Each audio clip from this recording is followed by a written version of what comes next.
Baromeds Tavern. Barom Tavern dito sa amin. Malapit sa amin. Ano to? Public house yung. So, yung lugar niya. Sa likod to eh. Likod ng pub.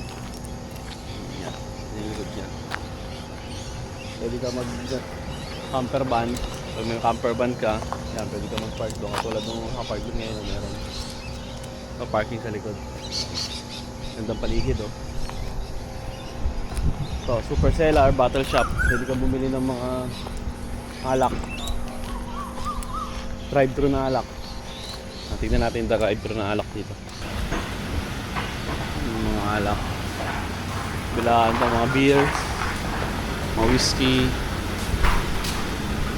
May ATM din, mga wine. Yung harap. Yan yung Barom Tavern. Yun. Drive-thru na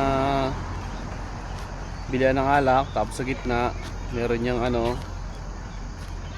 bar. Tapos sa dulo, itong kabila, restaurant naman yan. At doon sa dulo-dulo, hotel. May mga ilang rooms para sa mga sa mga bisita dito sa Barom Tavern, Barom Heads ng highway. Tingnan natin bago sila umalis. Tingnan muna natin yung mga nakapark na rito. Old school car. So, diba? Hey mate, a good, nice car. Yan. Yung mga may-ari. Ganda, alis na. Marami rin mga Pinoy dyan. Mga tropang Pinoy.